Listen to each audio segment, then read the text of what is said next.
नमस्कार, स्वागत है एलएनएमयू नोट्स में। इस वीडियो में हम लोग बात करने वाले हैं LNMU UG BA BSc BCom session 26 से 30 में एडमिशन के लिए ऑनलाइन अप्लाई कैसे करेंगे, एप्लीकेशन फॉर्म कैसे भरेंगे। ग्रेजुएशन में ललित नारायण मिथिला यूनिवर्सिटी दरभंगा एलएनएमयू दरभंगा के अंदर अगर आप ग्रेजुएशन करना चाहते हैं, फॉर्म भरने से रिलेटेड फुल डिटेल प्रोसेस आपको बताया जाएगा। क्या डिटेल लग रहा है, कितना पैसा लग रहा है, क्या क्या डॉक्यूमेंट मांगा जा रहा है, जो फॉर्म भरना है उसमें जो डिटेल भरना है वहाँ पे क्या क्या ध्यान रखना है। ठीक है, सारा कुछ आपको जो है वो प्रोसेस आप बताया जा रहा है शुरू से लेकर लास्ट तक। लॉगिन करने से लेकर रजिस्ट्रेशन करने से लेकर मतलब कि अकाउंट ओपन करने से लेकर जो लास्ट प्रिंट होता है वहाँ तक, पीडीएफ डाउनलोड तक आपको जो है वो बताया जा रहा है, डॉक्यूमेंट वगैरह सब कुछ साथ में। तो आप मधुबनी जिला या फिर दरभंगा, समस्तीपुर या बेगूसराय जिला के किसी भी कॉलेज से ग्रेजुएशन करना चाहते हैं, बीए बीएससी या बीकॉम करना चाहते हैं, तो फॉर्म भरने का सारा प्रोसेस आपको बताया जा रहा है, ध्यान से देख लीजिएगा। उसके बाद अगर कोई डाउट होता है, कोई सवाल रह जाता है तो नीचे कमेंट कर दीजिएगा या फिर इंस्टाग्राम @LNMU नोट्स पर जाकर आप जो है वो मैसेज कर सकते हैं। अगर फॉर्म भरने में कोई दिक्कत आ रहा है तो स्क्रीनशॉट शेयर कर दीजिएगा। उसके बाद आप अपना जो भी सवाल होगा वो आप बता दीजिएगा तो आसानी रहता है, और रिप्लाई का थोड़ा इंतज़ार कीजिएगा। ठीक है, और वो चीज़ का रिप्लाई जल्दी दिया जाएगा जिसका जिक्र वीडियो में नहीं किया गया है या फिर जिसका जवाब वीडियो में अवेलेबल नहीं रहेगा। जिस चीज़ का जवाब वीडियो में अवेलेबल रहेगा उसको कमेंट में आपको टाइमिंग बता दिया जाएगा कि इस टाइमिंग से देख लीजिए वीडियो को, या फिर ज़्यादा कन्फ्यूज़न वाला जो सवाल रहेगा उसको आपको क्लियर कर दिया जाएगा। ठीक है, बाकी फ़ोटो, सिग्नेचर, डॉक्यूमेंट क्या सब लग रहा है, कैसे अपलोड करना है, सारा डिटेल, सब्जेक्ट कैसे चुनना है, चूज़ करना है, सेलेक्ट करना है, क्या कहाँ पे, सब कुछ आपको यहाँ पे बता ही दिया जा रहा है। वीडियो थोड़ा सा लंबा हो सकता है लेकिन पहली बार एडमिशन ले रहे हैं ग्रेजुएशन में तो क्या ध्यान में रखना है सब कुछ आपको बता दिया जा रहा है। ठीक है, ऑनलाइन अप्लाई करने का लिंक आपको जो है वो अगर आपके पास है या फिर आप जो है वो यूनिवर्सिटी के ऑफिशियल वेबसाइट lnmu.ac.in पर जो है वो आप जा सकते हैं। वहाँ पे आपको ऑनलाइन अप्लाई का लिंक मिल जाएगा, या फिर आप जो है वो कमेंट चेक कीजिएगा, वहाँ पे भी आपको जो हम पोस्ट बता रहे हैं उस पोस्ट का लिंक मिल जाएगा। या हमारे टेलीग्राम पे ज्वाइन किए हुए हैं तो वहाँ पे भी आपको लिंक मिल जाएगा, या फेसबुक पे, या आपको कम्युनिटी पोस्ट में यूट्यूब में भी लिंक मिल जाएगा।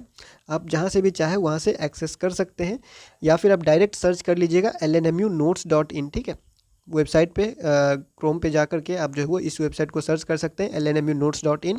इस पेज पे आ जाइएगा। यहाँ पे हम आपको पहली बार एडमिशन ले रहे हैं इसलिए आपको ये बता रहे हैं कि एलएनएमयू का जितना भी रिलेटेड नोटिस होता है, एडमिशन का, एग्ज़ाम का, रजिस्ट्रेशन का, जो भी चीज़ है, रिजल्ट वगैरह का, सब कुछ यहाँ पे आपको अपडेट कर दिया जाता है। और ये खास करके एलएनएमयू के जो नोटिस है उस पर फोकस करता है, उस पर उसके अपडेट पर फोकस करता है। ठीक है, तो ये वेबसाइट ओपन कीजिएगा, थोड़ा सा नीचे आइएगा। नीचे आने के बाद यहाँ पे जो है वो लिखा हुआ है LNMU UG admission 2026 graduation admission 26-30 online apply date जारी, इसी वाला पे आपको क्लिक करना है। ठीक है, लिंक के लिए इस पे आपको क्लिक करना है। क्लिक करने के बाद अगर ऐड आता है तो इसको यहाँ से क्लोज कर देना है। पोस्ट ओपन हो जाएगा। पोस्ट ओपन होने के बाद कुछ इस तरह से जो आपको दिखाई देगा। अगर आपको ये पोस्ट पूरा जो है वो जितना भी जानकारी दिया हुआ है, अगर आपको हिंदी में पढ़ना है तो हिंदी में पढ़ने के लिए यहाँ पे एक जो है वो लिंक दिया हुआ है हिंदी में पढ़ने के लिए, यहाँ क्लिक करें। इस पर आप क्लिक कीजिएगा तो ये जितना भी इंग्लिश में लिखा हुआ है सब कुछ जो है वो हिंदी में बदल जाएगा और सारा जानकारी आप हिंदी में पढ़ सकते हैं। ठीक है, ग्रेजुएशन में एडमिशन से रिलेटेड पैसा कितना लग रहा है, डेट क्या है, लास्ट डेट क्या है, लिंक क्या है, क्या डॉक्यूमेंट लग रहा है, क्या डिटेल लग रहा है, सब कुछ यहाँ पे दिया गया है। सब्जेक्ट का लिस्ट वगैरह भी दिया हुआ है। ग्रेजुएशन के बारे में बहुत ज़्यादा जानकारी इस पोस्ट में है, अगर आप पढ़ना चाहें तो पढ़ सकते हैं। फिलहाल हम फॉर्म भरने से रिलेटेड जितना भी जानकारी है वो हम आपको इस वीडियो में बता ही रहे हैं। ठीक है, तो ये पोस्ट ओपन हो जाएगा। पोस्ट ओपन होने के बाद थोड़ा सा नीचे आइएगा। नीचे आने के बाद यहाँ पे आपको डॉक्यूमेंट वगैरह जो है वो दिया हुआ है। तो डॉक्यूमेंट हम आपको बता देते हैं कि फॉर्म भरने से पहले आपको क्या क्या डॉक्यूमेंट रेडी करना है, क्या तैयारी रखना है। तो सबसे पहले एक मोबाइल नंबर चाहिए, एक्टिव मोबाइल नंबर जिस पे OTP जा सके। फिर ईमेल आईडी जिस पे OTP जा सके, ईमेल आईडी एक्टिव होना चाहिए, फ़ोन में लॉगिन करके रखिएगा। फ़ोटो आपका एक रंगीन फ़ोटो, पासपोर्ट साइज फ़ोटो, फिर आपका सिग्नेचर, आपका साइन होना चाहिए, मार्कशीट, 10th का मार्कशीट, मैट्रिक का मार्कशीट होना चाहिए, इंटर का मार्कशीट होना चाहिए। बहुत लोग बोलेंगे कि इंटर का मार्कशीट ऑनलाइन वाला है, क्योंकि ओरिजिनल बहुत लोगों का अभी नहीं मिला होगा, तो ऑनलाइन वाला ही अपलोड कर सकते हैं। ठीक है, और 10th का मार्कशीट सबके पास ओरिजिनल वाला होगा तो वही अपलोड कर सकते हैं। उसके बाद ABC ID और ये अपार ID, ये बहुत ज़रूरी है। ठीक है, ये हम आपको पहले ही बता चुके थे डॉक्यूमेंट के लिस्ट में कि ABC ID और अपार ID अगर अभी आपके पास टाइम है एडमिशन से पहले बनवा लीजिए। इसके लिए आधार कार्ड से मोबाइल नंबर लिंक होना बहुत ज़्यादा ज़रूरी है, और जो मोबाइल नंबर लिंक है वो मोबाइल नंबर पे OTP जाना चाहिए। ठीक है, ये ABC ID या फिर अपार ID बनाने के लिए कैसे बनाते हैं, अगर आपको डिटेल चाहिए 2026 में एडमिशन लेने से पहले, तो उसके लिए अलग से वीडियो बना दिया जाएगा। अगर बहुत लोगों का जो है वो कन्फ्यूज़न होगा या नहीं बन रहा होगा तो आपको बता दिया जाएगा, क्योंकि इसमें आपको कुछ सेलेक्ट करना पड़ता है, कुछ ऑप्शन नॉन है, new admission, enrolment number, registration number, ये सब कुछ पूछा जाता है, मतलब कि कुछ एक जो है वो पूछा जाता है। उसके बाद आपका ABCID मतलब बन जाता है तुरंत ही, 2 से 5 मिनट ही लगता है, ज़्यादा टाइम लगता नहीं है। खुद से भी बना सकते हैं, अपने मोबाइल से बना सकते हैं। बस आपको ध्यान ये रखना होता है कि आधार कार्ड में मोबाइल नंबर लिंक होना चाहिए, मोबाइल नंबर आपका एक्टिव होना चाहिए, OTP वहाँ पे जाता है, ठीक है। और ये भी ध्यान रखना होगा कि आधार कार्ड में जो आपका नाम है, ठीक है, वही आपका क्लास 10th के सर्टिफिकेट में होना चाहिए या फिर उसी नाम से आपका एडमिशन होना चाहिए, ठीक है। और जो डेट ऑफ बर्थ है, जो जन्म तिथि है, वही आपका सर्टिफिकेट में भी होना चाहिए और आधार कार्ड में भी होना चाहिए, ठीक है। तो इस बात का बहुत ज़्यादा ध्यान रखिएगा, क्योंकि बाद में जब ABCID या फिर अपार ID के ऊपर आपका रिजल्ट अपलोड किया जाएगा तो वो रिजल्ट वहाँ पे मैच नहीं होगा, डिटेल तो दिखाई नहीं देगा। तो आधार कार्ड में अगर कुछ भी गड़बड़ी है तो सुधार करवा लीजिए। सब कुछ 10th के सर्टिफिकेट, 10th के मार्कशीट के अनुसार होना चाहिए डिटेल, ठीक है। इस बात का बहुत ज़्यादा ध्यान रखिएगा, क्योंकि बाद में बहुत ज़्यादा दिक्कत होता है स्टूडेंट को। उसके बाद आपको कास्ट सर्टिफिकेट यानी जाति प्रमाण पत्र रेडी रखना है। कैटेगरी सर्टिफिकेट जो भी है, अगर कोई EWS से है, जनरल वाले स्टूडेंट, कुछ कुछ स्टूडेंट होंगे जो EWS कैटेगरी से होंगे, तो अपना बना के रखिएगा, वो भी आपको जो है वो यहाँ पे अपलोड करना होगा। उसके बाद यहाँ पे है इनकम सर्टिफिकेट। इनकम आपको पूछा जा रहा है फॉर्म में कि इनकम आपके फैमिली का कितना इनकम है, परिवार का, तो वो इनकम आपको सेलेक्ट करना है। तो जब एडमिशन लीजिएगा तो इनकम जो सेलेक्ट किए होंगे उसके हिसाब से आपको क्या करना पड़ेगा, इनकम सर्टिफिकेट दिखाना पड़ेगा। तो इसीलिए इनकम सर्टिफिकेट बना लीजिए, उसके बाद फॉर्म भरिएगा। अगर आपने इस साल बनाया हुआ है इनकम सर्टिफिकेट, एक साल तक का है, इनकम सर्टिफिकेट 1 साल तक का चलता है, ठीक है। तो 1 साल पुराना है या फिर 1 साल तक का अभी एक्सपायर नहीं हुआ है, 1 साल से ज़्यादा नहीं हुआ है, तो वही इनकम जो है वो यहाँ पे आप अप्लाई कर सकते और यहाँ यूज कर सकते हैं, ठीक है। तो मेन आपका जो डॉक्यूमेंट है वो इतना डॉक्यूमेंट है, इसका आप स्क्रीनशॉट ले लीजिए। इतना डॉक्यूमेंट फिलहाल आपको जो है वो ज़रूरी पड़ेगा, ठीक है। जब एडमिशन होगा तो हम आपको बाद में बताएंगे एडमिशन के समय कितना डॉक्यूमेंट कॉलेज को जमा करना होगा, और उसमें जब लिस्ट आता है, लेटर वगैरह आता है, तो उसमें लिखा भी होता है, ठीक है। तो फिलहाल हम आगे बढ़ते हैं लिंक की तरफ यहाँ पे, और फॉर्म खोल के बताते हैं आपको क्या क्या करना है। क्योंकि यहाँ पे देखिए 6 सब्जेक्ट होता है ग्रेजुएशन में, हम आपको बताए हुए थे ग्रेजुएशन में 6 सब्जेक्ट होता है, और ये 6 सब्जेक्ट जो है वो अलग अलग टाइप से होता है, जैसे कि MJC है, MIC है, MDC है, AEC है, SEC और VAC है। तो अभी के लिए जो है वो सिर्फ MJC यानी कि आपका जो ऑनर्स का सब्जेक्ट है, जो आपका प्रोग्राम है, वही सेलेक्ट हो रहा है। इसके अलावा जो 5 सब्जेक्ट है, MIC हो गया, MDC हो गया, AEC, SEC और VAC हो गया, ये 5 सब्जेक्ट अभी चुनने का मौका, अभी सेलेक्ट करने का ऑप्शन नहीं दे रहा है, ठीक है। अभी फ़िलहाल आपको सिर्फ प्रोग्राम सेलेक्ट करने का ऑप्शन दे रहा है कि किस सब्जेक्ट में आपको डिग्री चाहिए, किस सब्जेक्ट से आप अप्लाई करना चाहते हैं। जो मेन आपका सब्जेक्ट होगा वही सब्जेक्ट अभी आपको चुनने का मौका दे रहा है, ठीक है।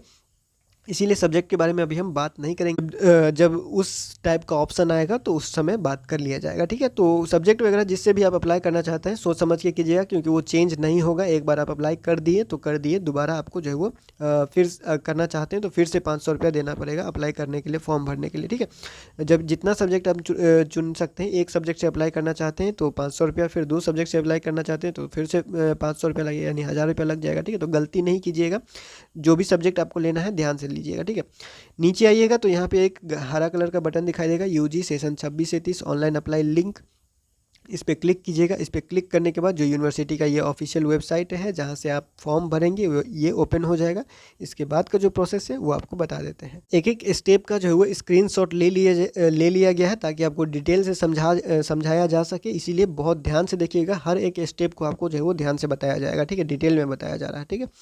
तो यहाँ पे देखिए क्या है कि एक लॉगिन ऑप्शन दिखेगा, एक रजिस्टर का ऑप्शन दिखेगा, नीचे भी जाइएगा तो एक लॉगिन ऑप्शन, एक रजिस्टर का, न्यू रजिस्ट्रेशन का ऑप्शन दिखाई देगा। तो यहाँ से कीजिए या फिर नीचे जाके यही ऑप्शन का यूज कीजिए, बात बराबर है। तो बस आपको शुरुआत ही यहाँ से करना है रजिस्टर से, ठीक है। इस रजिस्टर पे आप क्लिक कीजिएगा। रजिस्टर बटन पे क्लिक कीजिएगा तो आपको कुछ डिटेल मांगा जाएगा। क्या क्या डिटेल मांगा जा रहा है यहाँ पे देखिए। सबसे पहले आपका नाम, पूरा नाम ध्यान से भरिएगा, डेट ऑफ बर्थ, जन्म तिथि ध्यान से सेलेक्ट कीजिएगा, अपना ईमेल और ईमेल दोनों दो बार जो है यहाँ पे इंटर करना है। उसके बाद पासवर्ड एक बना लीजिएगा, जिस पासवर्ड से आप लॉगिन करेंगे इस फॉर्म को भरने के लिए, जो पासवर्ड आपको बनाना होगा वो ध्यान से भर लीजिएगा, ध्यान से बना लीजिएगा, क्योंकि इसी पासवर्ड को यूज़ करके आप लॉगिन करेंगे, आगे का फॉर्म भरेंगे और पेमेंट करेंगे, और बाद में जब जितना भी काम होगा वो इसी पासवर्ड और आईडी से होगा। आपका ईमेल आईडी और पासवर्ड, यही ईमेल आईडी और पासवर्ड आपका हमेशा के लिए रह जाएगा, तो ध्यान रखिएगा। बाद में भूल जाते हैं तो अलग बात है, चेंज कर सकते हैं, अपडेट कर सकते हैं, फॉरगेट कर सकते हैं, लेकिन ये पासवर्ड फ़िलहाल के लिए आपको ध्यान से बनाना होगा। मोबाइल नंबर डाल दीजिएगा, क्योंकि मोबाइल नंबर पे ओटीपी जाता है और ईमेल पे भी ओटीपी जाता है। उसके बाद यहाँ पे क्या करना है, कैप्चा कोड यहाँ पे जो भी रहेगा वो यहाँ पे एंटर कर देना है और रजिस्टर पे क्लिक करना है। रजिस्टर पे क्लिक कीजिएगा, यहाँ पे ओटीपी जाएगा आपके एसएमएस पे, जीमेल पे भी जाएगा, ठीक है। मेल और एसएमएस दोनों पे ओटीपी जाएगा, तो ईमेल भी चेक कर लीजिएगा, मोबाइल भी चेक कर लीजिएगा, जिसमें भी आपको ओटीपी जाए इस तरह से आपको ओटीपी दिखाई देगा। इस तरह से ईमेल पे ओटीपी आता है, ईमेल वेरिफिकेशन कोड आता है ललित नारायण मिथिला यूनिवर्सिटी दरभंगा की तरफ से, और यहाँ पर आपको ओटीपी लिखा हुआ दिखाई देता है, और ये ओटीपी रहेगा 15 मिनट तक वैलिड। 15 मिनट तक ये यूज़ करने लायक होता है, 15 मिनट के बाद एक्सपायर हो जाएगा, ठीक है। तो यही ओटीपी आपको यहाँ पे डालना है। ओटीपी डालने के बाद यहाँ पे जो कैप्चा दिख रहा है कोड, इस कोड को यहाँ पे एंटर करके वेरीफाई ओटीपी करना है। वेरीफाई ओटीपी करने के बाद ओटीपी वेरीफाई हो जाएगा, उसके बाद आपको क्या करना है, लॉगिन करना है, ठीक है। लॉगिन पे क्लिक कीजिएगा। लॉगिन पे क्लिक करने के बाद आपको ईमेल आईडी और पासवर्ड मांगा, जो अभी आपने ईमेल आईडी दिया है और जो पासवर्ड अभी जस्ट आपने बनाया हुआ है, बस उसी को यहाँ पे यूज़ करना है। ईमेल आईडी डालिए और पासवर्ड डालिए। बहुत लोग यहाँ पे कंफ्यूज हो जाता है कि ईमेल आईडी का तो पासवर्ड नहीं डालना है, ऐसा कुछ नहीं करना है, गलती ऐसा नहीं कीजिएगा। ईमेल आईडी डालिए और पासवर्ड डालिए जो अभी आपने बनाया हुआ है वो, फिर कैप्चा डालिए यहाँ पे, उसके बाद लॉगिन कीजिए। हाँ, अगर किसी का जो है वो नहीं जा रहा है, ओटीपी एक बार में नहीं गया होगा और पेज कट जाता है, ओटीपी नहीं जा रहा होगा, तो रीसेट अकाउंट वेरिफिकेशन कोड कीजिएगा। उसके बाद यहाँ पे आपको ईमेल डालना है, ईमेल डालने के बाद कैप्चा डालिएगा, कैप्चा डालने के बाद क्या करना है, रीसेंड करना है, तो फिर से आपको ओटीपी ईमेल पे भेजेगा। उसके बाद आपको जो है वो फिर से वेरीफाई कर लेना है, ठीक है। वेरीफाई करने के बाद फिर से वही रजिस्ट्रेशन ईमेल आईडी डालना है और पासवर्ड डालना है और कैप्चा डाल के लॉगिन करना है। लॉगिन करने के बाद आपको कुछ इस तरह से जो है वो इंटरफेस दिखाई देगा। यहाँ पे कुछ आ जाएगा, ज़्यादा कुछ है नहीं, इसको पढ़ के कोई फ़ायदा नहीं है, क्योंकि जब तक आप कीजिएगा नहीं तब तक पता नहीं चलेगा, ठीक है। तो नेक्स्ट करते जाइएगा, नेक्स्ट यहाँ पे 9 बार होगा, तो 8 बार आप नेक्स्ट कीजिएगा। नेक्स्ट बटन दबाइएगा, नेक्स्ट बटन दबाते दबाते यहाँ पे आ जाएगा लास्ट में फिनिश, ठीक है। फिनिश आ जाएगा, फिनिश पे क्लिक करना है। फिनिश पे क्लिक करने के बाद ये पूछेगा कि कोड को क्लोज करना है, तो ओके पे क्लिक कीजिएगा, इसमें ज़्यादा कुछ करना नहीं है। ओके पे क्लिक करने के बाद यहाँ पे आपका जो है एक डैशबोर्ड ओपन हो जाएगा। यहाँ पे आपका नाम लिखा हुआ रहेगा, नाम लिखने के बाद यहाँ पे भी आपका नाम लिखा हुआ रहेगा, ये आपका रेफरेंस अकाउंट रेफरेंस आईडी है यहाँ पे लिखा हुआ। उसके बाद यहाँ पे आपको जो है वो प्रोफाइल कंप्लीट करना है, अपना प्रोफाइल कंप्लीट करना है। प्रोफाइल में आपका जो भी क्या बोलते हैं, जितना भी डिटेल पूछा जा रहा है वो सब प्रोफाइल में पूछा जाएगा। उसके बाद आपको जो है वो क्या सब्जेक्ट से अप्लाई करना है, वो यहाँ पे 3 स्टेप दिया हुआ है, स्टेप 1, स्टेप 2, स्टेप 3। स्टेप 1 में वही सारा डिटेल भरना रहेगा, फिर स्टेप 2 में प्रोग्राम के लिए अप्लाई करना है। उसके बाद अपना अपना क्लास 10th 12th का डिटेल देना रहेगा, डॉक्यूमेंट अपलोड करना रहेगा, इसी में फ़ोटो सिग्नेचर अपलोड हो जाएगा और कास्ट सर्टिफिकेट अपलोड हो जाएगा। इसमें क्लास 10 मार्कशीट और क्लास 12 का मार्कशीट अपलोड होगा इस स्टेप में, और तीसरा स्टेप में आपको पेमेंट करना है, ठीक है। यही सब रहेगा, ज़्यादा कुछ है नहीं। फिर आपको क्या करना है, कंप्लीट प्रोफाइल पे क्लिक करना है। कंप्लीट प्रोफाइल पे क्लिक कीजिएगा। उसके बाद यहाँ पे एक फॉर्म खुलेगा, जिस फॉर्म में बहुत ज़्यादा डिटेल मांगा जा रहा है। कौन सा डिटेल ज़रूरी है भरना, कौन सा डिटेल ज़रूरी नहीं है और कैसे भरना है, उसको ध्यान से देख लीजिएगा, एक एक स्टेप। तो जैसे ही आप आगे बढ़ते हैं तो यहाँ पे जो रजिस्ट्रेशन में डिटेल दिए हुए थे वो ऑटोमेटिक आ जाएगा। आपका नाम जो आपने भरा हुआ, फिर आपका ईमेल आईडी है, आपका मोबाइल नंबर है, ये पहले से भरा हुआ रहेगा।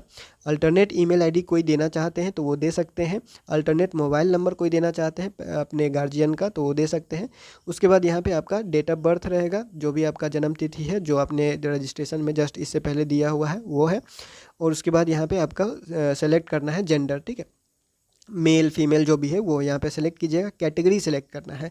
अब देखिए कैटेगरी में कन्फ्यूजन हो सकता है, यूआर है, जनरल है, ये सब एक में आ जाता है। उसके बाद आपका एससी है, एसटी है, उसके बाद बीसी है, ईबीसी है, ये सब आ जाता है। ओबीसी वाले में बीसी ईबीसी आ जाता है, ठीक है। तो अपने हिसाब से आप जो भी है, एससी है, एसटी कैटेगरी है, जनरल कैटेगरी है, अनरिजर्व्ड है, वो सब आप सेलेक्ट कीजिएगा।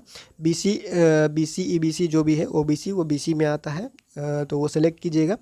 कुछ इस तरह से आपको दिखाई देगा। यहाँ पे बीसी सेलेक्ट किया गया है, तो बीसी का जो भी कैटेगरी आप सेलेक्ट कीजिएगा उसका कैटेगरी सर्टिफिकेट नंबर, यानी कि आपका जाति प्रमाण पत्र जो होगा, कैटेगरी सर्टिफिकेट जो आपने बनाया हुआ है उस सर्टिफिकेट का नंबर यहाँ पे डालना है। उसके बाद वो सर्टिफिकेट किस दिन जारी किया गया था उस डेट को यहाँ पे डालना है। वो सर्टिफिकेट पे रहता ही है, जाति प्रमाण पत्र अगर आपने बनाया हुआ है तो उस पे रहता ही है ये दोनों डिटेल आपको यहाँ पे डालना होगा, ठीक है। उसके बाद है मैरिटल स्टेटस, यहाँ शादी हुआ है या नहीं हुआ है, मैरिड है अनमैरिड है, वो सेलेक्ट करना है। ब्लड ग्रुप, अब देखिए यहाँ पे ध्यान दीजिएगा, कैटेगरी तक है, ये कैटेगरी तक यहाँ पे देखिए एक स्टार मार्क लगा हुआ है लाल कलर का, ठीक है, स्टार मार्क लगा हुआ है, तो यहाँ तक जरूरी है। जिसमें स्टार मार्क नहीं लगा हुआ, इसमें भी नहीं लगा है, इसमें भी नहीं लगा है, तो ये आप दे भी सकते हैं, नहीं भी दे सकते हैं, अपना मर्जी है। इसमें ये पूछ रहा है कि शादी हुआ है या फिर नहीं हुआ है, तो इसमें हम बताना चाहें तो बता सकते हैं, नहीं बताना चाहें तो नहीं बता सकते हैं। इसमें स्टार मार्क का नहीं लगा हुआ है तो कोई ज़रूरी नहीं है इसका भरना, ठीक है। तो भरना चाहे तो भर सकते हैं, नहीं भरना चाहे तो छोड़ दीजिएगा। ब्लड ग्रुप देना चाहे तो दे सकते हैं, नहीं देना चाहे तो छोड़ सकते हैं, कोई ज़बरदस्ती नहीं है। कहाँ का सिटीजन है आप, कहाँ के नागरिक है, इंडिया के हैं बाहर के हैं, वो यहाँ पे देना ज़रूरी है, तो यहाँ पे सेलेक्ट कीजिएगा। फिर आप रिलीजन, अपना धर्म बताना चाहते हैं, नहीं चाहते हैं, सेलेक्ट करना चाहते हैं, हिंदू है, इस्लाम है, जो भी आपका कैटेगरी है, बुद्ध है, जैन है, तो वो सेलेक्ट यहाँ पे कीजिएगा। रिलीजन जो भी आपका धर्म है वो सेलेक्ट कीजिएगा, कर सकते हैं, नहीं कर सकते, अपना मर्जी है। फिर यहाँ पे है प्लेस ऑफ बर्थ, अपना जन्म स्थान यहाँ पे दीजिएगा, कौन से देश में आपका जन्म हुआ था, कौन से राज्य में, कौन से जिला में, कौन से गांव में, शहर में, जहाँ पे भी आपका जन्म हुआ है वो यहाँ पे दे दीजिएगा। उसके बाद यहाँ पे आएगा फैमिली डिटेल।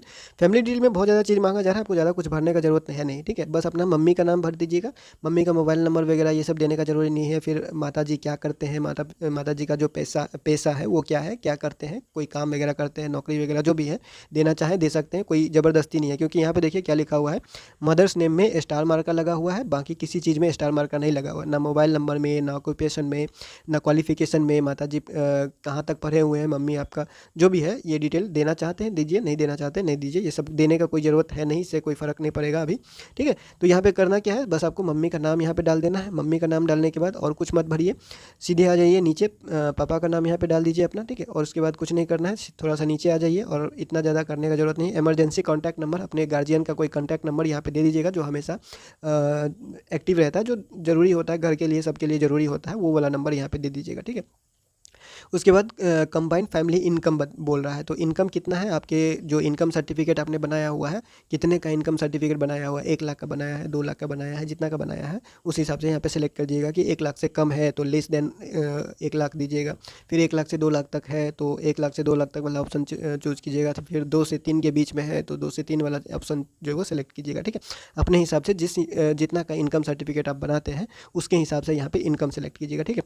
फिर यहाँ पे आता है रजिस्ट्रेशन डिटेल, जो कि यहाँ पे देखिए LMNU लिख दिया गया है, जो कि LNMU होना चाहिए था। तो ये टाइपिंग मिस्टेक ऐसा होता रहता है, अभी नया है तो बहुत ज़्यादा मिस्टेक देखने को मिलेगा, क्योंकि ये सिस्टम पहली बार जो है वो लागू किया गया है बिहार के सभी यूनिवर्सिटी में, कि कहा गया है सबको कि समर्थ पोर्टल से एडमिशन लेने के लिए। पहले सब यूनिवर्सिटी अपना अपना वेबसाइट पर लेता था, अब सब यूनिवर्सिटी इसी वेबसाइट से एडमिशन लेगा, अपना अपना पेज बना करके, अपना अपना डेटा अपलोड करके, ठीक है। तो यहाँ पे पूछ रहा है कि आप पहले से रजिस्ट्रेशन किए हुए हैं LNMU में या नहीं, तो यहाँ पे आप नया एडमिशन ले रहे हैं तो इस पर नो सेलेक्ट कीजिएगा, ठीक है।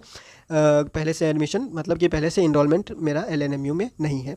उसके बाद नीचे आते हैं तो यहाँ पे क्या है, कोटा और कैटेगरी जो है वो सिलेक्ट करने का। सबसे पहले है यहाँ पे दिव्यांगजन के लिए, तो है या फिर नहीं है वो सिलेक्ट कर लीजिएगा। कश्मीरी माइग्रेंट है या नहीं है वो सिलेक्ट कीजिएगा। उसके बाद जो प्रधानमंत्री का स्पेशल स्कॉलरशिप चलता है जम्मू एंड कश्मीर स्टूडेंट के लिए, उसमें आप आते हैं या फिर नहीं, तो ज़्यादातर यहाँ बिहार के स्टूडेंट उधर से को नहीं आए यहाँ पे जो है वो आना चाहेगा, ठीक है। उसके बाद है आर्म फोर्स पर्सनल का, कोई पत्नी है, संतान है, कोई है तो येस या नो यहाँ पे कर सकते हैं, ठीक है। वो अपने हिसाब से आप सेलेक्ट कीजिएगा। उसके बाद है कल्चरल एक्टिविटीज़ कोटा, तो यहाँ तक तो ज़्यादा ज़रूरी नहीं है, सबका लगभग नॉट एप्लीकेबल ही रहेगा। उसके बाद यहाँ पे जो ऑप्शन है cultural activities quota CCA quota, तो इसमें आपको सेलेक्ट करना होगा अगर आपके पास कोई सर्टिफिकेट है, जैसे म्यूज़िक है, आर्ट है, ये सब में आपने कोई सर्टिफिकेट किया हुआ है कोटा, तो वो चला जाएगा आपका इस कोटा में, ठीक है। तो उस हिसाब से सेलेक्ट कीजिएगा, बहुत ज़्यादा ऑप्शन दिखाई देगा, म्यूजिक, आर्ट, ड्रामा वगैरह का कुछ ऑप्शन दिखाई देगा। उसके बाद यहाँ पे आपको सेलेक्ट करना है जो भी आपका कैटेगरी से मैच करता है, जो भी आपके कैटेगरी से मिलता है। सर्टिफिकेट आपके पास होना चाहिए उस चीज़ का, ठीक है। तो वो सर्टिफिकेट अगर आपके पास है तो यहाँ पे सेलेक्ट कर लीजिएगा जो भी फील्ड आपको दिखाया गया है। उसके बाद स्पोर्ट कोटा, स्पोर्ट कोटा का कोई सीट लेना चाहता है, स्पोर्ट कोटा के अगर सर्टिफिकेट है आपके पास तो यहाँ पे यस या नो कर सकते हैं। अपने हिसाब से। उसके बाद अपना बैंक डिटेल यहाँ पे देना है। अब देखिए बैंक डिटेल क्यों मांगा जा रहा है, तो बैंक डिटेल इसलिए मांगा जा रहा है कि यूजीसी ने कहा था कि मतलब कि कोई स्टूडेंट एडमिशन जैसे आप ले लिए इस यूनिवर्सिटी में एडमिशन लेने के बाद अगर कोई चाह रहा है यूनिवर्सिटी चेंज करना चाह रहा है या एडमिशन कैंसिल करवाना चाहता है, तो जहाँ पे भी एडमिशन का पैसा या फिर आपका पैसा वापस आना होगा उस कंडीशन में आपको इस अकाउंट डिटेल पे ही पैसा वापस किया जाएगा। तो यहाँ पे ज़रूरी नहीं है कि आपका ही बैंक अकाउंट होना चाहिए, आपके घर के फैमिली का किसी मम्मी पापा का जो है वो अकाउंट है डिटेल तो वो भी दे सकते हैं। ज़रूरी नहीं है, अगर आपका बैंक अकाउंट नहीं है तो आप अपने मम्मी पापा का भी कोई किसी का भी बैंक का डिटेल दे सकते हैं। ठीक है, तो यहाँ पे अपना नाम डालना है, जिसका अकाउंट है उसका नाम डालना है, फिर अकाउंट नंबर डालना है, अकाउंट नंबर 2 बार डालना है कन्फर्म करने के लिए, फिर कौन से बैंक का अकाउंट है वो डाल देना है, ब्रांच का नाम क्या है, कौन से जगह पे वो बैंक खुला हुआ है, किस ब्रांच का अकाउंट है आपका वो डालना है। उसके बाद आईएफएससी कोड ये सब आपको पासबुक में ही मिल जाएगा,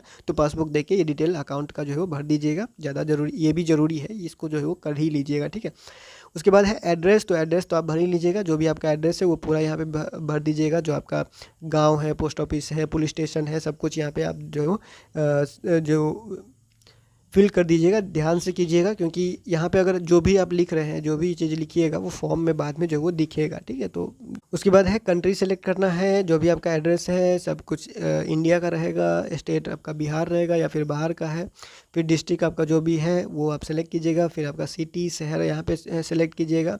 शहर अगर जैसे कोई गाँव में रहता है तो फिर वो कौन सा शहर सेलेक्ट करेगा तो वो अपना जिला यहाँ पे डाल दीजिएगा। ठीक है, जिला का नाम, जैसे कोई मधुबनी से है, समस्तीपुर से है, किसी गाँव से है, फॉर्म भर रहे हैं तो अपना जिला का नाम ही यहाँ पे डाल दीजिएगा। ठीक है, फिर आपका पिन कोड डाल दीजिएगा, जो भी आपका पिन कोड है, और नीचे भी एड्रेस मांग रहा है तो अगर आप अलग अलग एड्रेस पे रहते हैं, मतलब कि मान लीजिए कि ये आपका परमानेंट एड्रेस है एक, और एक टेम्प्रोरी एड्रेस है, करस्पॉन्डेंस एड्रेस है जहाँ पे आप अभी रह रहे हैं लेकिन घर आपका कहीं और है, तो अगर आप देना चाहें दोनों एड्रेस तो दोनों एड्रेस दीजिएगा, नहीं तो यहाँ पे जो एड्रेस भरे हुए हैं उसी चीज़ को नीचे भी भर देना है। तो भरने के लिए यहाँ पे टिक लगा दीजिएगा, ऑटोमेटिक जितना भी डिटेल ऊपर अपने एड्रेस में भरा है सारा डिटेल इसमें आ जाएगा। उसके बाद आपको क्या करना है, सेव डिटेल पे क्लिक करना है। आपको एक बार दिखा देते हैं कि भरने के बाद कैसा दिखेगा। तो ब्लड ग्रुप यहाँ पे सेलेक्ट हमने नहीं किया है, इंडियन सिटीजन है तो यस किया हुआ है, जो धर्म है वही सेलेक्ट किया गया है। उसके बाद प्लेस ऑफ बर्थ, जो भी जहाँ पे जन्म स्थान है वो सिलेक्ट कर दिया गया है, माता जी का नाम लिखा हुआ है, पैसा लिखा हुआ है, बाकी कुछ नहीं लिख के फादर का नेम लिख दिया गया है और पैसा लिख दिया गया है। ठीक है, उसके बाद यहाँ पे सीधे आ जाते हैं इमरजेंसी कॉन्टैक्ट नंबर पे, तो कॉन्टैक्ट नंबर दे दिया गया है, फैमिली इनकम दे दिया गया है, ज़्यादा कुछ और नहीं भरा हुआ है। पहली बार LNMU में एडमिशन ले रहे हैं सभी लोग, जितना भी ग्रेजुएशन में एडमिशन ले रहे हैं वो पहली बार एडमिशन ले रहे हैं LNMU में, तो यहाँ पे जो है वो नो सेलेक्ट करेंगे। बाकी यहाँ पे जैसे कि दिव्यांगजन के लिए है तो नॉट एप्लीकेबल सेलेक्ट कर दिए, कश्मीरी माइग्रेंट है तो नॉट एप्लीकेबल सेलेक्ट कर दिए। इसके बाद स्पेशल कोई स्कॉलरशिप जम्मू एंड कश्मीर के स्टूडेंट के लिए है तो वो नॉट एप्लीकेबल कर दिए। उसके बाद आर्म फोर्स के कोई संतान है या फिर पत्नी है तो उनके लिए जो है वो नॉट एप्लीकेबल कर दिए। उसके बाद कोटा में भी जो CCA कोटा है वो भी नॉट एप्लीकेबल कर दिए यहाँ पे। उसके बाद स्पोर्ट कोटा है तो वो यहाँ पे नो कर दिए। तो आप अपने केस में ध्यान से देखिएगा इस चीज़ को। फिर बैंक डिटेल है तो बैंक डिटेल में सारा कुछ जो है यहाँ पे फिल कर लिया गया है। एड्रेस में भी सारा कुछ भर लिया गया है, विलेज, पोस्ट, पुलिस स्टेशन, जो भी आपका पिन कोड, जिला वगैरह है सब कुछ अच्छे से सेलेक्ट कर लीजिएगा। दोनों में उसी एड्रेस को भरने के लिए इस जगह पे जो है टिक लगा हुआ रहेगा। ठीक है, उसके बाद नीचे आपको क्या करना है, सेव डिटेल पे क्लिक कर देना है। इसको बस आप ये पूछता है सेव करना है या नहीं है कंफर्म करने के लिए, बस इसको ओके कीजिएगा और ज़्यादा कुछ है नहीं।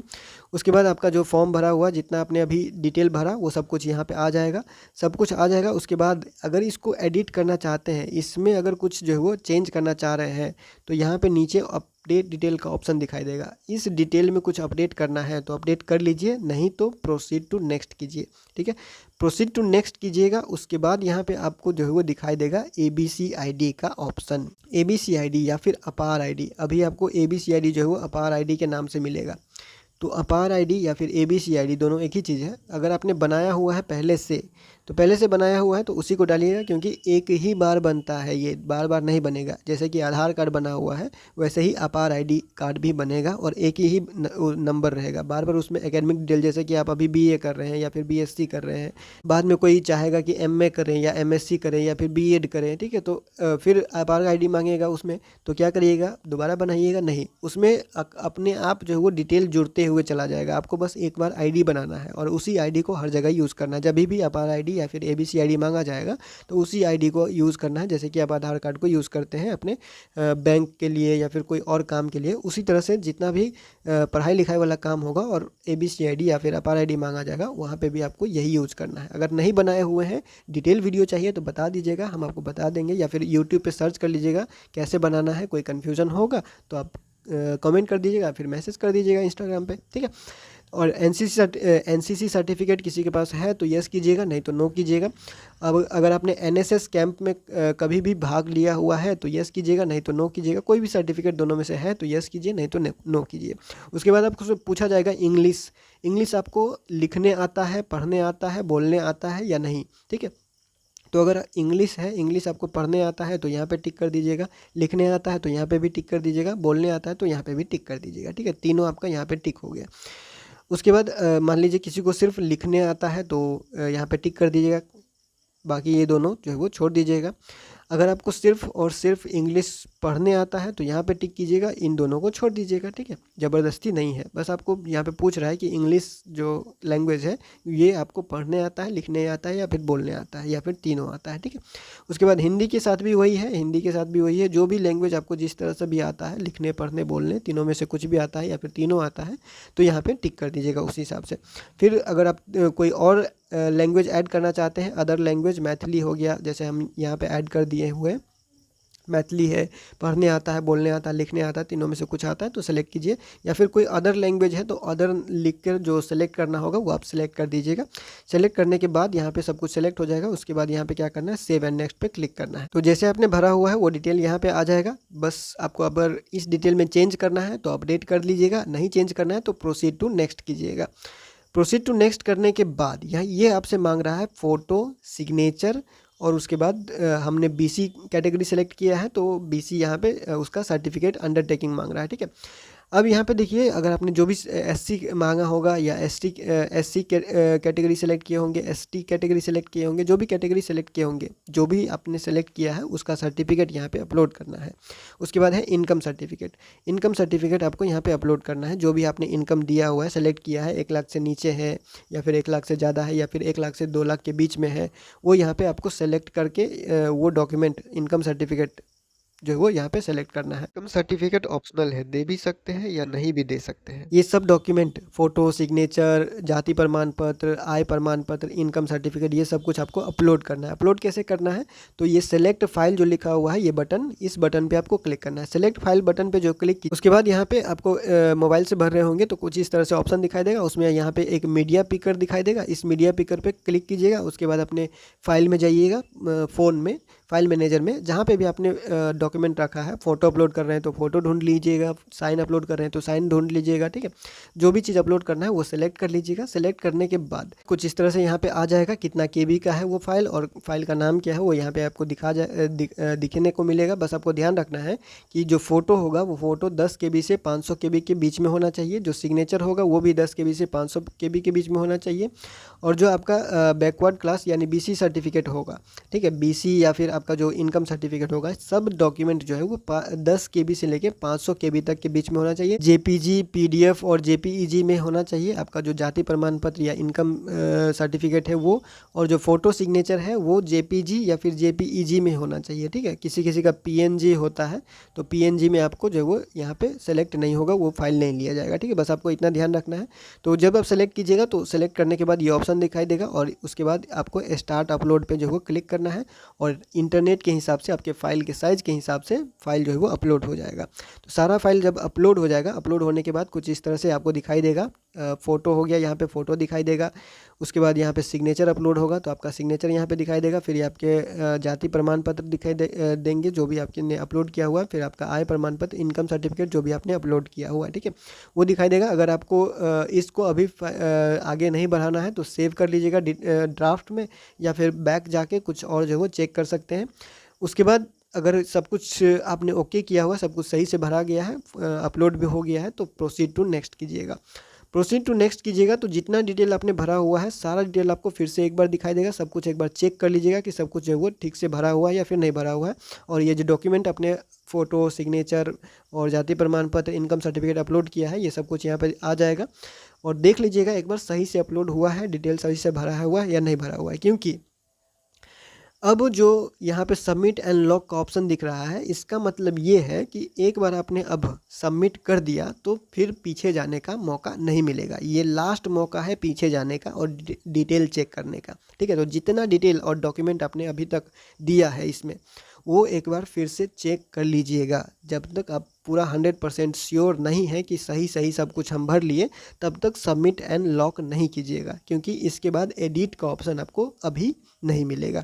ठीक है, तो सबमिट एंड लॉक पे क्लिक कीजिएगा तो ये आपसे पूछेगा कि आप सही में सबमिट एंड लॉक करना चाहते हैं अपने प्रोफाइल को। यहाँ पे लिखा हुआ है ये एक इंपॉर्टेंट स्टेप है, क्योंकि इसके बाद no modification will be allowed after this step. इस स्टेप के बाद कोई भी मॉडिफिकेशन, कोई भी चेंज अभी आप नहीं कर पाएंगे। ठीक है, तो इसमें आपको टिक कर देना है। टिक करने के बाद नीचे जो ऑप्शन है कन्फर्म एंड लॉक का, इस बटन पे आपको क्लिक करना है। ठीक है, तो टिक करने के बाद कुछ इस तरह से आपको दिखाई देगा। उसके बाद यहाँ पे कन्फर्म एंड लॉक करना है। उसके बाद आपका प्रोफाइल सेव हो जाएगा। जितना डिटेल आपने डाला है अभी सब कुछ आपका सेव हो गया, प्रोफाइल आपका कंप्लीट हो गया। ठीक है, उसके बाद जो नेक्स्ट ऑप्शन आता है वो आता है प्रोग्राम ऐड करने का। इस तरह का कुछ ऑप्शन आपको दिखाई देगा।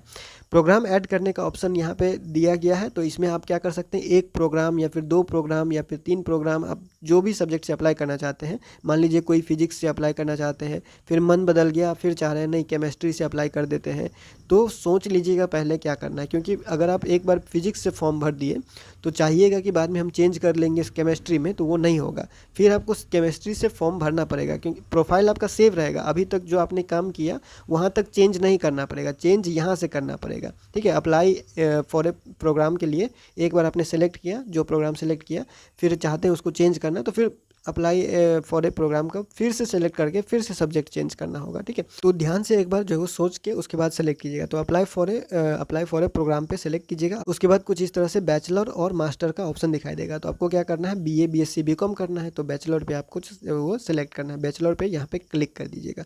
बैचलर पे क्लिक करने के बाद नीचे आइएगा तो प्रोग्राम आएगा और यहाँ पे एक ऑप्शन आएगा। इस ऑप्शन पे यहाँ पे क्लिक कीजिएगा तो बहुत ज़्यादा सब्जेक्ट का लिस्ट खुल के आएगा। हिंदी है, bachelor of arts, bachelor of science और बैचलर ऑफ कॉमर्स का।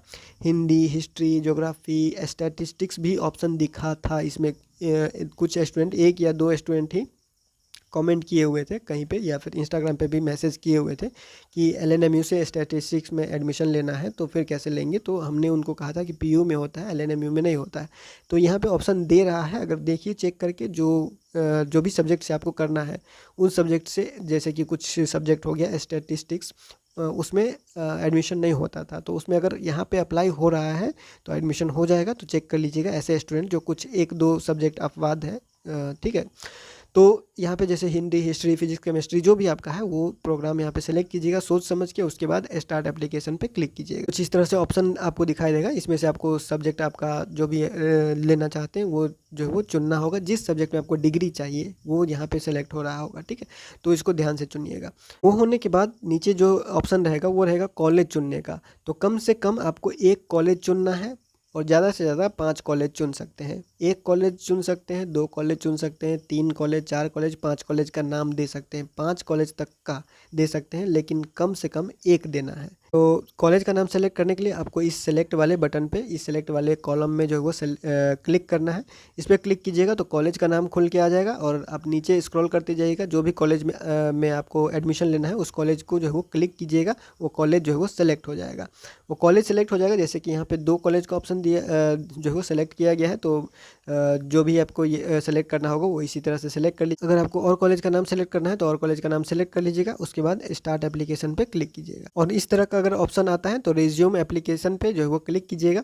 और उसके बाद आपका जो भी डिटेल आपने भरा हुआ है वो यहाँ पे दिखाई देगा कि कौन से प्रोग्राम के लिए आपने अप्लाई किया हुआ है। ये ऊपर यहाँ पे आपको जो है वो दिख जाएगा। बैचलर ऑफ साइंस, केमिस्ट्री है, फिजिक्स है, हिस्ट्री है, जो भी चीज़ है यहाँ पे आपने यहाँ पे जो सेलेक्ट किया है प्रोग्राम वो आपको दिख जाएगा। उसके बाद यहाँ पे क्या करना है, सबमिट पे क्लिक करना है। देखिए यहाँ पे MIC, MDC, AEC, SEC, VAC का सेलेक्ट करने का ऑप्शन अभी नहीं दे रहा है। बाकी जब रजिस्ट्रेशन का टाइम आएगा या एडमिशन का टाइम आएगा तब हो सकता है ऑप्शन देगा। फिलहाल आपको जो है क्या करना है, इसको सबमिट कर देना है। सबमिट करने के बाद बाद जो भी डिटेल यहाँ पे मांगा जा रहा है उस डिटेल को ध्यान से भरिएगा, क्योंकि यही आपका जो है वो मेरिट लिस्ट बनाएगा, क्योंकि इसमें मार्क जो भरना होगा वो और जो आपने पहले कैटेगरी भरा है वो सब देखते हुए आपका मेरिट लिस्ट बनता है। तो बहुत ध्यान से यहाँ पे भरिएगा, जो मार्क भरिएगा और पासिंग ईयर। और यहाँ पे एक चीज़ और है, पासिंग जो क्लास 12 पास हो चुके हैं उनको भी मौका मिल रहा है, उनको तो मिलेगा ही, लेकिन जो क्लास 12 पास नहीं हुए, अभी रिजल्ट उसका नहीं आया है इंटर का, वो लोग भी भर सकते हैं। शर्त क्या है कि जब तक आपका एडमिशन का डेट नहीं आता, मतलब कि जब आप एडमिशन लेने जाइएगा, एडमिशन लेने तक आपका रिजल्ट आ जाएगा और कम से कम आपका जो 45% है उससे कम नहीं होना चाहिए, या फिर जो परसेंट चाहिए उस परसेंट से कम परसेंट आपके मार्कशीट में नहीं होना चाहिए जब आप एडमिशन लेने जाइएगा। तब यहाँ पे अप्लाई जो है वो पास वाले और अपीयर क्लास 12 का रिजल्ट जिसका नहीं आया है, मान लीजिए 15-20 दिन में आ जाएगा, तो ऐसे स्टूडेंट भी अप्लाई कर सकते हैं। यहाँ पे ऐसा ऑप्शन दिया गया है। हम आपको दिखाते हैं क्या क्या और ऑप्शन दिया गया है, ठीक है। इसको आप टिक कर दीजिएगा, जो भी आपने सब्जेक्ट सेलेक्ट किया होगा उसके हिसाब से यहाँ पे दिखाएगा, क्योंकि अगर आपने बीए सेलेक्ट किया होगा तो यहाँ पे आपको आईए दिखाएगा, अगर आपने बीकॉम सेलेक्ट किया होगा तो यहाँ पे आपको आईकॉम दिखाई देगा, ठीक है। तो इस तरह से बस आपको यहाँ पे टिक कर देना है, इस पर टिक कीजिएगा और नीचे आइए। उसके बाद यहाँ पे क्लास 10th का जो है वो आपका डिटेल जो भी जितना भी है, क्लास 10th कब पास किए हुए थे, कौन से साल में जो है वो पास किए हुए, तो वो यहाँ पे सेलेक्ट कीजिएगा। उसके बाद क्लास 10 का परसेंट कितना था वो दीजिएगा, अगर आपने सीबीएसई से पास किया है या फिर कोई ऐसे बोर्ड से पास किया है जहाँ पे आपको परसेंट नहीं देके सीजीपीए देता है मार्कशीट में, तो उसको कन्वर्ट कर लीजिएगा परसेंट में और तब जाके यहाँ पे दीजिएगा कि कितना परसेंट आपका मार्क है, ठीक है। उसके बाद डिवीज़न क्या है, फर्स्ट डिवीज़न है, सेकेंड डिवीज़न है, थर्ड डिवीज़न है, जो भी है यहाँ पे वो लिख दीजिएगा। कहाँ से पास हुए थे, कौन से स्कूल से, उसका नाम यहाँ पे लिखिएगा। उसके बाद कौन से बोर्ड से पास हुए हैं, तो बिहार में बहुत ज़्यादा स्टूडेंट बिहार बोर्ड से हैं या फिर सीबीएसई बोर्ड से होंगे, तो बिहार बोर्ड से हैं तो बीएसएबी पटना लिख दीजिएगा, सीबीएसई से हैं तो सीबीएसई न्यू दिल्ली लिख दीजिएगा, ठीक है। और कोई बाहर से आए हैं स्टेट बोर्ड से, कोई आसाम बोर्ड से आए हुए तो आसाम में सेवा बोर्ड चलता है, कोई वेस्ट बंगाल से आए हुए हैं, ठीक है। तो उस हिसाब से बोर्ड का नाम, मार्कशीट में तो सब कुछ लिखा हुआ रहता है, तो मार्कशीट देख के ही फॉर्म भरिएगा, एक एक डिटेल लिए। उसके बाद सब्जेक्ट क्या क्या था क्लास 10 में वो सब लिख दीजिएगा, इंग्लिश, हिंदी या फिर जो भी आपका था, मैथ, साइंस, सोशल साइंस, ये सब तो होता ही है, साथ में इंग्लिश होता है, हिंदी होता है, किसी का मैथिली होता है, तो उस हिसाब से यहाँ पे भर दीजिएगा, ठीक है। उसके बाद आते हैं क्लास 12 के डिटेल पे। तो क्लास 12 में भी सेम वही डिटेल मांग रहा है कि यहाँ पे आपने क्लास 12 पास किया है या फिर अपीयर किया है। अपीयर का भी ऑप्शन दे रहा है, अगर हम आपको दिखाते हैं तो यहाँ पे देखिए क्या है, क्लास 12 क्वालिफिकेशन में यहाँ पे जो है वो अपीयर्ड या फिर अपीयरिंग का ऑप्शन यहाँ पे दिया हुआ है। उसके बाद जब आप ये सेलेक्ट कीजिएगा, कोई अगर रिजल्ट का वेट कर रहा है, अभी रिजल्ट जिसका नहीं आया है तो उसको परसेंट भी नहीं मांगेगा कि कितना परसेंट आया हुआ है, ठीक है। तो उस हिसाब से यहाँ पे आप सेलेक्ट कीजिएगा अपने हिसाब से। अगर आपका रिजल्ट आ चुका है, आप पास हो चुके हैं, तो यहाँ पे आपको क्या करना है, पास सेलेक्ट कर लेना है। फिर कब पास हुए थे वो सेलेक्ट करना है कि कौन से साल में पास हुए, 2025 में पास हुए, 26 में पास हुए, 23 में, 24 में, 20 में, कब पास हुए वो आप सेलेक्ट कर लीजिएगा यहाँ पे। उसके बाद क्लास 12 में कितना परसेंट मिला है वो आप लिखिएगा, और यहाँ पे साफ साफ बात लिखा हुआ है, बेस्ट ऑफ 5 सब्जेक्ट, ठीक है। बेस्ट ऑफ 5 सब्जेक्ट मतलब होता है कि क्लास 12 में मान लीजिए किसी का एडिशनल सब्जेक्ट भी होता है, ठीक है। क्लास 12 में 5 सब्जेक्ट तो होता ही है, साथ में एक एडिशनल सब्जेक्ट होता है जो टोटल मिला के 6 सब्जेक्ट बनाता है। तो 6 सब्जेक्ट में से एडिशनल मिला करके जिस सब्जेक्ट में ज़्यादा मार्क है, जिस सब्जेक्ट में ज़्यादा मार्क है उसका परसेंट निकाल के आप यहाँ पे लिखिएगा, ठीक है। ध्यान रखिएगा इस बात को कि बहुत स्टूडेंट ऐसे हो सकते हैं, जैसे कि क्लास 12 में मान लीजिए फिजिक्स है, केमिस्ट्री है, उसके बाद बायोलॉजी है और मैथमेटिक्स है, हिंदी है, इंग्लिश है, ये सब है, या फिर फिजिकल एजुकेशन है किसी का, ठीक है। तो जो सब्जेक्ट में सबसे ज़्यादा मार्क है सिर्फ वो सब्जेक्ट को जोड़िएगा, और 5 ही सब्जेक्ट को जोड़ना है, ठीक है। तो उसमें से जिसका सबसे ज़्यादा मार्क होगा उसका परसेंटेज निकाल के यहाँ पे लिखिएगा। और किसी का सीजीपीए में रिजल्ट आया हुआ है तो सीजीपीए को परसेंट में बदल लीजिए, उसके बाद यहाँ पे लिखिए, परसेंट में ही आपको मार्क भरना है, ठीक है। उसके बाद क्लास 12 में डिवीज़न क्या था, मार्क के हिसाब से फर्स्ट डिवीज़न है, सेकंड डिवीज़न है, थर्ड डिवीज़न है, क्या है वो यहाँ पे लिखिएगा। कौन से बोर्ड से आए हुए हैं, बिहार बोर्ड से हैं, बीएसईबी पटना से हैं या फिर सीबीएसई बोर्ड से हैं, जो भी बोर्ड है यहाँ पे आप लिखिए। क्लास 12 में कौन से स्कूल से पास किए हैं, क्लास 12 में क्या क्या सब्जेक्ट था वो सब कुछ यहाँ पे लिखिएगा, और कौन कौन से सब्जेक्ट में कितना मार्क मिला हुआ है, ठीक है। सब कुछ यहाँ पे आपको एंटर करना है। देखिए क्या क्या डिटेल मांग रहा है, तो सब्जेक्ट 1 है, सब्जेक्ट 2, 3, 4, 5 सब्जेक्ट है। और 5 सब्जेक्ट में ये सब्जेक्ट कितना का होता है और ये सब्जेक्ट में आपको कितना मार्क मिला था वो यहाँ पे आपको लिखना है। तो फर्स्ट सब्जेक्ट जो भी आपका रहेगा, इंग्लिश रहेगा, हिंदी रहेगा, साइंस में है तो कोई फिजिक्स है, केमिस्ट्री है, बायोलॉजी है, मैथमेटिक्स है, जो भी सब्जेक्ट है आप यहाँ पे सेलेक्ट कीजिएगा। मान लीजिए कि कोई आपका ऐसा सब्जेक्ट है जो लिस्ट में नहीं मिल रहा है, तो आप अदर भी सेलेक्ट कर सकते हैं। अदर का ऑप्शन भी दिया हुआ है, अदर 1 करके, अदर 2 करके, other 3, other 4, other 5, other 6, other 7 तक का ऑप्शन दिया हुआ है, ठीक है। तो अदर करके ऑप्शन डालिएगा, तो जब अदर सेलेक्ट कीजिएगा, अदर 1 या 2 कुछ भी सेलेक्ट कीजिएगा। पहला सब्जेक्ट चूज कर रहे हैं अदर, तो अदर 1 सेलेक्ट कीजिएगा। दूसरा सब्जेक्ट चूज कर रहे हैं अदर में, तो अदर 2 सेलेक्ट कीजिएगा, इस तरह से। तो कोई सब्जेक्ट का नाम अगर आपको नहीं मिल रहा होगा लिस्ट में, तब अदर सेलेक्ट कीजिएगा। अदर सेलेक्ट करने के बाद सब्जेक्ट का नाम खुद से लिख दीजिएगा, उसके नीचे ऑप्शन आता है, ठीक है। इस तरह से जैसे मैथमेटिक्स है, फिजिक्स, केमिस्ट्री, बायोलॉजी, इंग्लिश। और यहाँ पे एक सब्जेक्ट का जो वो ऑप्शन चूज करने का जो कन्फ्यूज़न हो रहा था, ये कन्फ्यूज़न इसलिए हो रहा था यहाँ पे, क्योंकि जो लैंग्वेज सब्जेक्ट आप चुन रहे हैं उसमें इंग्लिश और हिंदी हो गया या फिर इंग्लिश हो गया।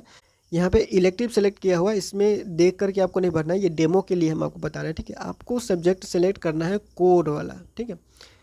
इंग्लिश है या फिर हिंदी क्लास 12 में जो रखे हुए होंगे, तो देखिए कोर जो सब्जेक्ट होता है ये आपका मेन सब्जेक्ट होता है, और जो इलेक्टिव वाला होता है वो एडिशनल जो वो एडिशनल सब्जेक्ट साइड चला जाता है। तो कोर सेलेक्ट कीजिएगा, हिंदी कोर, इंग्लिश कोर, ये वाला सेलेक्ट कीजिएगा। हिंदी इंग्लिश जो भी है, या फिर बाकी अगर आपका दूसरा कोई लैंग्वेज वाला सब्जेक्ट होगा तो कोर सेलेक्ट कीजिएगा, ठीक है। इलेक्टिव वाला सेलेक्ट नहीं कीजिएगा, क्योंकि कोर वाला जो होता है वो मेन सब्जेक्ट होता है, इलेक्टिव वाला एडिशनल में आ जाता है, ठीक है। तो इस तरह से 100 नंबर का जो है वो, ये भी 100 नंबर का पेपर हुआ, ये भी 100 नंबर 100 नंबर 100 नंबर, आपका जितना नंबर का हुआ था, 50 नंबर का हुआ था, तो 50 में से कितना मिला वो यहाँ पे लिखिएगा। 100 में से कितना मिला वो यहाँ पे लिखा हुआ है, 100 में से कितना मिला वो यहाँ पे लिखा हुआ है, ठीक है। तो इस हिसाब से यहाँ पे सारा डिटेल जो है वो फिल हो जाएगा। फिल होने के बाद आपको क्या करना है, सेव एंड नेक्स्ट पे क्लिक करना है। सेव एंड नेक्स्ट पे क्लिक करने के बाद जो भी डिटेल आपने भरा हुआ है, सारा डिटेल क्लास 10 का जो आपने अभी भी भरा, फिर क्लास 12 का जो भरा हुआ है, सारा कुछ आ जाएगा। जो मार्क आपने भरा वो आ जाएगा, परसेंटेज ऑटोमेटिक यहाँ पे आ जाएगा। 45% से ज़्यादा होना चाहिए, बस आपको इतना ध्यान रखना है। और नेक्स्ट पे क्लिक कीजिएगा। अपडेट करना है तो इस पर क्लिक करके अपडेट कर लीजिए और नेक्स्ट पे क्लिक कीजिएगा। पे क्लिक करने के बाद जो डॉक्यूमेंट आपने पहले से अपलोड किया हुआ है, फ़ोटो, सिग्नेचर और जाति प्रमाण पत्र, इनकम सर्टिफिकेट, आय प्रमाण पत्र, ये सब कुछ ऑटोमेटिक यहाँ पे आ जाएगा। उसके बाद फिर से आपको बोलेगा अपलोड करने के लिए, क्या ये आपको जो है वो क्लास 10 का मार्कशीट मांग रहा है और क्लास 12 का मार्कशीट मांग रहा है, ठीक है। तो क्लास 10 का मार्कशीट जो ओरिजिनल वाला है वो दीजिएगा, और क्लास 12 का मार्कशीट ओरिजिनल आ गया है तो दे दीजिए, नहीं आया है तो जो नेट वाला है डाउनलोड किया हुआ वही दे दीजिए, ठीक है। अपलोड कैसे करना है तो वही प्रोसेस है। सेलेक्ट फाइल पे क्लिक करना है। सेलेक्ट फाइल पे क्लिक करने के बाद आपको जो है वो जो जहाँ पे भी आपने फाइल में रखा हुआ है वहाँ पे जाके सेलेक्ट कर लीजिएगा फाइल को, और स्टार्ट अपलोड पे क्लिक कीजिएगा। फाइल आपका अपलोड हो जाएगा। फाइल दोनों अपलोड करने के बाद साइज़ तो वही है, 10 KB से लेके 500 KB तक के बीच में ही होना चाहिए। उसके बाद दोनों फाइल अपलोड करने के बाद कुछ इस तरह से दिखाई देगा। यहाँ पे भी अपलोड हो गया, यहाँ पे भी अपलोड हो गया है। अपलोड होने के बाद यहाँ पे नीचे सेव एंड नेक्स्ट पे वो क्लिक करना है। सब कुछ डॉक्यूमेंट अपलोड हो चुका है। उसके बाद जितना डिटेल आपने भरा हुआ अभी तक, ये एक बार फिर से चेक कर लीजिएगा। सारा डिटेल यहाँ पे आपका जो है वो दिख जाएगा, क्या क्या डिटेल आपने भरा हुआ था, बैंक डिटेल से लेकर सब कुछ, ठीक है। उसके बाद यहाँ पे आपको क्या करना है, पे एंड सबमिट पे क्लिक करना है। ये पे एंड सबमिट पे क्लिक करना है, क्योंकि फॉर्म आपने भर लिया है, सारा डॉक्यूमेंट अपलोड कर लिया है। पे एंड जो है वो सबमिट पे क्लिक कीजिएगा। तो यहाँ पे कुछ और डिटेल जो है वो लिखा हुआ है, और साथ में यहाँ पे फैमिली इनकम भी लिखा हुआ रहेगा। आपका एप्लीकेशन का फ़ी कितना है, तो फ़ी आपका 500 रुपया ही लगेगा, और ये सब स्टूडेंट के लिए है कि इसमें किसी का छूट नहीं होता है, ठीक है। जितना भी स्टूडेंट अप्लाई करेगा सबको 500 रुपया ही लगेगा, और खुद से करते हैं तो कम पैसा लगेगा। दुकान पे जाते हो तो आपको पता ही है कि 100 रुपया एक्स्ट्रा चार्ज लेता है, कोई 50 रुपया एक्स्ट्रा चार्ज लेता है, ठीक है। आपको बस यहाँ पे जितना भी चीज़ पूछा जा रहा है, ये टिक लगाने वाला, सब में टिक लगाते चले जाना है। आपने क्लास 10th के हिसाब से अपना नाम जो है वो ये बताया हुआ है, उसमें टिक लगा देना है। इसमें भी टिक लगा देना है। डेट ऑफ बर्थ ये है, आपका कैटेगरी ये है, सेलेक्ट कर दीजिएगा। जेंडर ये है, इस पर टिक लगा दीजिए। माताजी का नाम ये है, टिक लगा दीजिए। फादर्स या फिर गार्जियन का नाम ये है, इस पर टिक मार दीजिए। उसके बाद आपका एड्रेस जो है वो करस्पॉन्डेंट एड्रेस, प्रेजेंट एड्रेस जो भी है आपका, वो यहाँ पे टिक लगा दीजिएगा। और फिर यहाँ पे भी टिक लगा दीजिए, यहाँ पे भी टिक लगा दीजिए, यहाँ पे भी टिक लगा दीजिए, ठीक है। उसके बाद यहाँ पे सब कुछ टिक लगाने के बाद कुछ इस तरह से आपको दिखाई देगा। सब कुछ टिक लगा दीजिएगा, सब कुछ ग्रीन हो जाएगा, सब कुछ और नीचे आके आपको क्या करना है, पे विथ पे नीमो पे क्लिक करना है। पे विथ पे नीमो पे क्लिक करने के बाद कुछ इस तरह से जो है वो पेज लोड होगा। पेज लोड होने के बाद यहाँ पे कुछ ऑप्शन दिखाई देगा, जैसे कि यूपीआई का ऑप्शन है, कार्ड का ऑप्शन है, एटीएम कार्ड से पेमेंट कर सकते हैं, नेट बैंकिंग का ऑप्शन है। तो जो जो भी आपका सुविधा है उस हिसाब से जो है वो पेमेंट कीजिएगा। यूपीआई से करना चाहते हैं यूपीआई से कर दीजिएगा, एटीएम कार्ड से करना चाहते हैं एटीएम कार्ड से कर दीजिए, नेट बैंकिंग कोई चलाते हैं तो नेट बैंकिंग से कर दीजिएगा, ठीक है। जो भी आपका ऑप्शन है, जैसे कि एटीएम कार्ड सेलेक्ट करते हैं तो कार्ड नंबर मांगेगा, कार्ड का नाम ऑप्शनल होता है, एक्सपायरी डेट और सीवीवी जो है वो देना ही होता है, और पे 500 पे क्लिक कीजिएगा क्योंकि फ़ीस सबके लिए 500 है। यहाँ पे यूपीआई से करते हैं तो यूपीआई में दो ऑप्शन दिखाई देता है, पे बाय एन यूपीआई ऐप है और पे बाय क्यूआर कोड है। तो पे बाय यूपीआई ऐप कीजिएगा तो यूपीआई ऐप सब सेलेक्ट करने का ऑप्शन ऑटोमेटिक आ जाएगा। अगर यहाँ पे हम आपको दिखाते हैं तो जब भी आप उस पर सेलेक्ट कीजिएगा तो जो भी आपके फ़ोन में यूपीआई ऐप होगा, जैसे गूगल पे है, भीम है, उसके बाद फ़ोन पे है या फिर पेटीएम होगा तो वो भी आ जाएगा आपको, ठीक है। तो जो भी चीज़ पेमेंट करने वाला ऑप्शन होगा यूपीआई से, वो सारा ऑप्शन यहाँ पे आपको दिखाई देगा। अगर आप नहीं करना चाहते हैं तो आप मतलब कि दूसरे फ़ोन से स्कैन करके करना चाहते हैं क्यूआर कोड, तो पे बाय क्यूआर कोड स्कैन करने के लिए इस पर क्लिक कीजिएगा, और क्यूआर कोड जो है वो स्कैन करके आप दूसरे फ़ोन से पेमेंट, अगर आप फ़ोन से भर रहे हैं तो यहाँ पे स्क्रीन पे आपको जो है वो क्यूआर कोड आ जाएगा, जो हम आपको दिखा रहे हैं। क्यूआर कोड से पेमेंट ही कर रहे हैं, तो क्यूआर कोड से पेमेंट होने के बाद प्रिंट कैसे निकाल रहे हैं वो भी आपको बताते हैं। तो क्यूआर कोड स्कैन होगा, उसके बाद पेमेंट होगा और प्रिंट निकलने का ऑप्शन जो है वो आ जाएगा एप्लीकेशन फॉर्म का, उसके बाद आपका प्रोसेस कंप्लीट होगा, ठीक है। तो यूपीआई में जो है वो क्यूआर कोड वाला ऑप्शन सेलेक्ट कर रहे हैं, और क्यूआर कोड वाला ऑप्शन सेलेक्ट करने के बाद क्यूआर कोड स्कैन कुछ टाइमर इस तरह से चलेगा स्क्रीन पे आपका, और अपने फ़ोन निकाल करके दूसरा फ़ोन से ये क्यूआर कोड स्कैन करना है, चाहे पेटीएम से, गूगल पे, फ़ोन पे, जहाँ से भी आपको करना है, जिस भी बैंक ऐप से या फिर यूपीआई ऐप से, ये सेलेक्ट कीजिएगा और पेमेंट आप जो है यहाँ से कंप्लीट कीजिएगा, ठीक है। फ़ोन से अपना पेमेंट कंप्लीट कीजिएगा और ये स्क्रीन अपने आप जो है वो रिफ्रेश हो जाएगा आपका। पेमेंट कंप्लीट के बाद आपको कुछ इस तरह से दिखाई देगा। इसमें आपको जो है रिज्यूम एप्लीकेशन पे क्लिक करना है। रिज्यूम एप्लीकेशन पे क्लिक करने के बाद अब थोड़ा सा नीचे आइएगा, वहीं पे मतलब आ जाएगा रिफ्रेश होकर प्रिंट फॉर्म का ऑप्शन। प्रिंट फॉर्म पे क्लिक कीजिएगा, आपका जो पीडीएफ होगा फॉर्म का, जितने जो भी आपने फॉर्म भरा हुआ है वो पीडीएफ आपको जो है वो स्क्रीन पे दिख जाएगा। पीडीएफ ओपन होने के बाद आपको क्या करना है, इस पीडीएफ को प्रिंट कर लेना है और साथ में सुरक्षित रखना है, क्योंकि जब एडमिशन का टाइम आएगा तो एडमिशन के टाइम में ये पीडीएफ आपको ज़रूरी पड़ेगा, ठीक है। अगर पेमेंट हो गया है, मोबाइल से प्रिंट करना चाहते हैं तो इसी तरह से आपको लॉगिन करना है। लॉगिन करने के बाद सारा प्रोसेस आपका हो ही चुका है। आपको बस माई एप्लीकेशन के नीचे देखना है, जो आपका फॉर्म है वो सबमिट हो चुका है, और प्रिंट फॉर्म का ऑप्शन जो है वो आपको यहाँ पे ऐसे दिख रहा होगा, ठीक है। अब यहाँ पे देखिए, हम कोई हो सकता है कोई स्टूडेंट बोल सकते हैं कभी फिजिक्स, कभी केमिस्ट्री, कभी ज्योग्राफी सब्जेक्ट दिख रहा है प्रोग्राम में। तो देखिए 2-3 फॉर्म भरने के बाद ही आपको ये बताया जा रहा है, इसीलिए जो भी चीज़ अपडेट किया गया है यूनिवर्सिटी की वेबसाइट पे, उसके हिसाब से फॉर्म भर के आपको दिखा दिया गया है। और प्रिंट फॉर्म पे क्लिक कीजिएगा तो आपका जो फॉर्म होगा वो डाउनलोड हो जाएगा, उसको प्रिंट कर लीजिएगा। साथ में 2 कॉपी हमेशा रखिएगा, एक कॉलेज में जमा करने के लिए, एक अब जो है वो आपको अपने पास रखने के लिए, ठीक है। बाकी अगर कोई अपडेट आता है यूनिवर्सिटी की तरफ से या बाद में कोई नोटिस आता है तो बता दिया जाएगा। फिलहाल इस वीडियो में इतना ही, मिलते हैं अगले वीडियो में अगले अपडेट के साथ LNMU नोट्स के यूट्यूब चैनल पे।